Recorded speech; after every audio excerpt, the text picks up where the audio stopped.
The Renew podcast features inspiring conversations between host Lauren Martin and influential women shaping the real estate industry.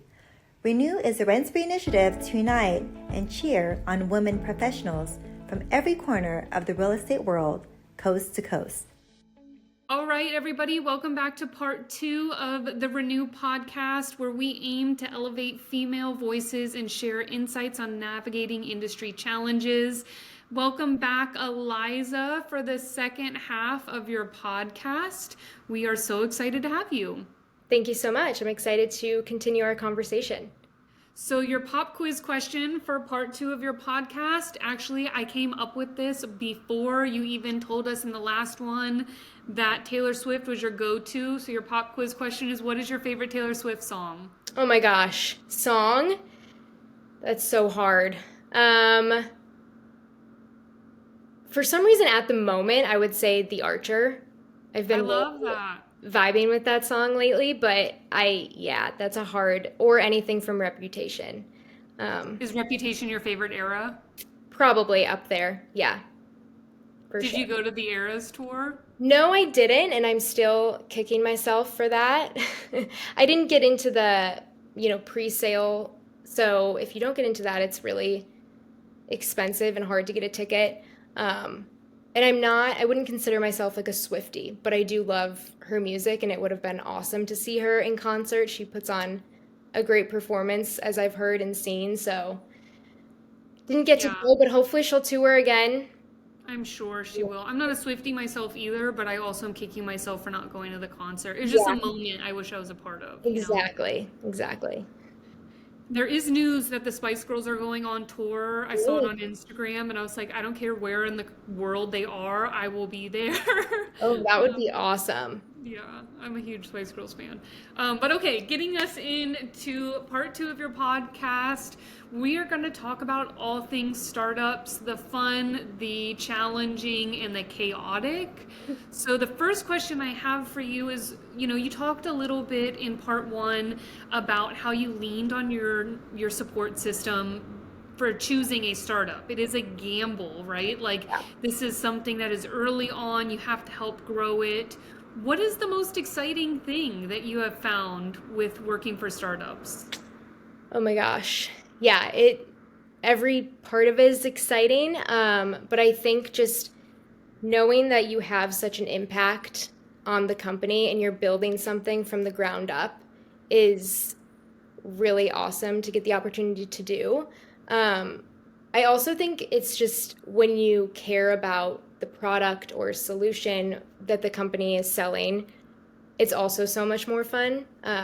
When you really believe in that and you have this passion for it to work, and then you get to see it pay off and the fruits of your labor kind of come to life. So I think just every day is different. I love that aspect. I'm not doing the same thing from one day to the next.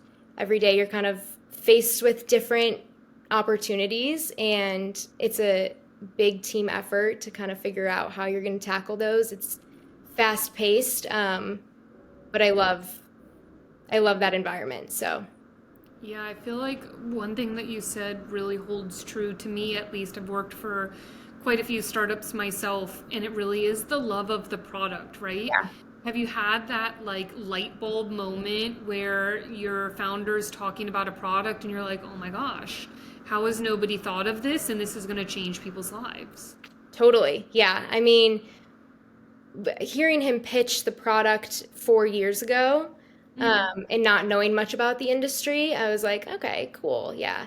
But then once I was exposed to the industry, I realized why there weren't other companies doing what we're doing, and just realizing that this is a huge problem we're solving, and it's energizing. It's really cool to be a part of.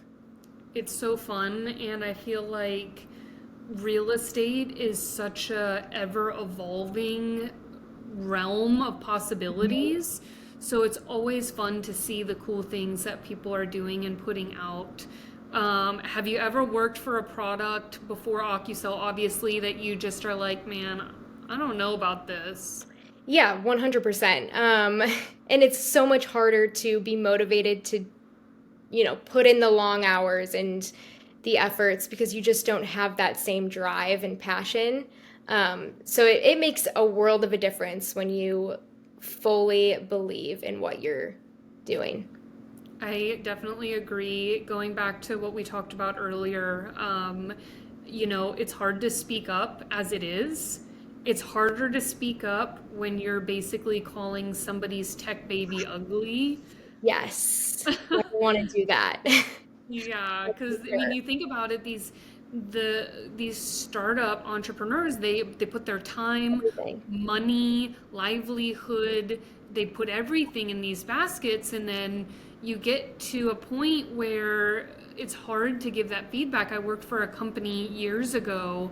They put all this time and money into the product, and I was like, nobody's gonna want this. I was like, this is just no good. Yeah. And I like really kindly was like, hey, like, maybe we should like get like a third party's opinion and like try to pivot a little bit maybe. And they're like, oh no, this is gonna be like the next best Oh thing. boy. And I was like, all right, maybe I should leave this company because Yeah, if they can't hear your opinions, and then probably best.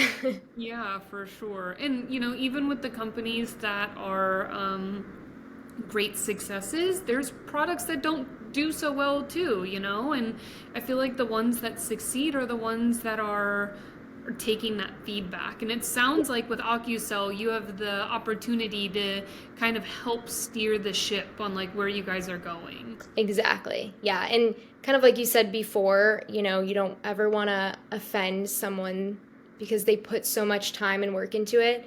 And I feel like I've even experienced that to a certain degree of working at a startup. You feel so close to what you're doing and you have this like ownership, right? And when something isn't doesn't go well or whatever the case may be, it's hard to not take it personal. And that was a lesson I had to learn very early on that, okay, this isn't personal, right? We have to think about this for the company, but you just, since it's so much of you doing that work and it's not going through, multiple people, it's easy to take Yeah. things to heart sometimes. It's not like you're a part of a big organization where you have like two sentences in a press release, right? Like you put your heart Exactly. and soul into Yeah. it. Yeah, that's definitely hard. What are some of the challenges that you face just in the marketing world when it comes to shifting people's perspective around how they use their current product, right? Because Ocusell is kind of changing Yeah. the way agents are adding their listings in and just working on a day-to-day basis, and agents don't really like change. Yeah. What are some of the challenges that you face day to Yeah. day? I mean, that's what we found very early on is agents and brokers are resistant to change. They have their processes in place and their workflows, and they don't want to change how they do things, which is totally reasonable. I mean, it is a heavy lifting sometimes to onboard to a new technology and completely change everything you've been doing previously. So I get that. But I think, sometimes it's hard to, in marketing, to articulate and message a tech product because you don't want it to come off as too technical. You don't want to use too much buzzwords and technical jargon because I think that can really scare and push away agents and brokers.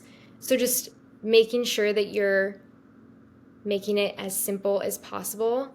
And what we've seen is we've built a very, very intuitive product kind of for that reason. That's kind of one of our main, value props is how easy to use it is, how intuitive, agents are able to get up and running without training. We have that a lot where we'll have, a webinar set. They're not supposed to log into the platform until that webinar and until they get trained. And people are already creating listings because it's just that simple. So I think building intuitive products helps alleviate that resistance to change. And once they're in it, they immediately see the value and Yeah. they get it. It's just getting them to that point of being open to the idea of change. It's like you have to make it approachable, right? Yes. Like you have to make it so that they aren't afraid. And correct me if I'm wrong, but you guys do work with like AI and stuff too, right? With Ocusell. We do. Yeah, we have a few AI kind of time-saving features built into our product, Mm-hmm. which are great. And that's another thing we've seen is that a lot of agents are scared of AI. And so we've kind of approached it, the AI it's never forced. You don't have to use it if you don't want to. Um, but it's there to save you extra time if you're comfortable with it. And also just reminding them that they always have the final say in what actually gets published out there, right? Yeah. So you can have AI create a public remarks description and give you that foundation to work with. But the agent always has the ability to go in and make the edits and customize it to their liking and preference. So Yeah. it's never forced. Well, I think that's great advice. I mean, even as a salesperson, I've worked with very technical companies, and when we're going to agents or MLSs or whoever the case may be, a lot of the times I like tell my technical people, I'm like, please explain it to me like I am dumb. Yes. Because I need to understand the most rudimentary way that this works so that I can rephrase it in a way that's more intelligent but based on non-technical jargon. You know what I mean? Exactly. So, from a marketing perspective, especially with such a technical company, I'm sure you face a lot of challenges when it comes to that. Do you guys work a lot with agents, like you said, who are afraid of AI and helping them kind of uh, bridge the fear gap? Or do you find that they just get in it and they're like, okay, this isn't as hard as I thought it was going to be? Yeah, I think we have a rock star CS team who will host, webinars for brokerages on specifically AI and just getting them more comfortable with the idea of using it. And then I think a lot of it comes from the brokers and the admins of them kind of articulating to their agents that, it's not scary. And I think that really helps between us trying to articulate that as well as their brokerage. For sure. That kind of leads us into the next question that I had. You've stated that one key to success for startups is really just communication, right? Communicating it in a way that people are going to find approachable. What are some other keys to success that you think startups need to survive in today's current market? A few things. I think having an open mind and being adaptable, things can change so quickly. So the need to pivot really fast is critical for a startup. And I would also say it's so important to deeply understand your target audience. And I was very lucky when I joined, it was very early stage. We were kind of still in the prototype phase of the product. So I was going to brokerages offices across Cincinnati, and I spent so much time just sitting with the admins, sitting with the agents, and just observing their workflows and seeing all their unique processes that they have. And that really helped me like put myself in their shoes and think in the mind of an agent or broker. So deeply understanding them, and then that way you can understand their pain points, what motivates them. I think that's so important. Yeah, definitely. I think especially the boots on the ground work that you did early on to just see what they do. Like, where are some of the gaps that we can kind of fill in with Yeah. storytelling? But that leads me to, as somebody with a lot of marketing experience, what is a huge brand or marketing no-no you would tell startups to avoid? It's a great question. I think avoid using too many buzzwords. I think they're overdone. You know, the words like revolutionary, never been done before, things like that can come off as inauthentic because they're so overused. Mm-hmm. So just be your authentic brand, right? People want authenticity. People want a brand that's humanized itself. So it's important to kind of lean into that part. I think B2B marketing, you know, you think you're selling to a business, so you have to use these technical terms but at the end of the day, you're still selling to a human, right? There's a person behind the business that's making the decision on whether or not to buy that product. So Mm-hmm. making sure you're speaking to them. I think simple messaging is always going to win Yeah. over something that's more overdone. Yeah, for sure. I'm a big proponent of storytelling. Storytelling Um, too, yeah, yeah, for just in sure. like the sales world and marketing, making things relatable, I think Hmm. goes a really long way. Right. But to your point, we're not robots, right? Even at a company level, it's humans making the Yeah. decision and connecting in that human way. I can't tell you, I hate even like sales buzzwords. Like, let's circle back on this. Like, Yes. All no. the corporate speak is, it can be too Yes. much. Yeah, yeah. I hope this email finds you well. Yeah, No, it didn't. right, um, exactly. yeah. Oh, I love that. And then the last question that I have for you is, if, I personally think working for a company is all about the culture that you build. What are three words that come to mind for you when you think of the perfect work culture? Um, I would say transparency is a huge one. Um, Open communication and like supportive as a third. I think when you're at a startup, things can sometimes feel chaotic at times, right? It can get overwhelming. Um, so it's important to keep things light when you can and to have Yeah. fun with it, even though the work you're doing is so important. And I think we've done a really good job at Ocusell building that culture. And we make sure to celebrate all the wins and recognize people on the team. And I think that just goes a very long way, and it just makes you realize, okay, this is what I'm doing it for. Like it's all paying off. Yeah, those are probably the top three, I would say. Yeah, I think that makes total sense, especially like you said, working with a startup, just being a part of the growth, right? Like you are a foundational part of the story, and that is huge in the culture. Yeah, it is for sure. So the last question that I have for you, this is the signature Renew question. I ask it during every podcast to close us out.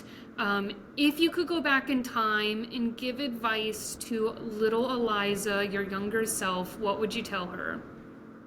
I would tell her so many things, but I think the first thing that pops into my mind is I would tell her to stop worrying so much about the future and just take it one step at a time. I remember being so caught up in what am I going to do next? Like before I graduated college, it was like, oh no, like what job am I going to have? Where am I going to live? Like all those questions, and they can really consume you, and it can Mhm. feel paralyzing. And it can also be hard because, people are people around you are all at different stages of their life, so no one's doing the Right. same thing. So it's easy to get wrapped up in worrying about the future. But I think it's just so important to just take a step back and know that everything's going to work out. There's no need to worry about something that hasn't happened. Yeah, I am with you on that. I am a big worrier for sure. Yeah, But I think that's great advice to give yourself and to just enjoy the journey, because exactly. I am so proud of you and all that you have done. And for everybody listening, this is Eliza's first podcast, and she did absolutely amazing. Thank you so much. So you should be very proud of all that you've done along the way, and I'm genuinely excited to see what you do in the future. Thank you, and same to you. I think it's awesome what you're doing with this podcast and the Renew initiative. So I'm very honored to be here today. Of course. Well, thank you so much, Eliza. Thank you, everybody who is listening in. I hope that you've enjoyed this conversation as much as I have. If you haven't already, please make sure to like and subscribe to the Renew podcast on whatever pod platform that you listen to us on. Until next time, Eliza, thank you again so much for being on. Thank you so much for having me.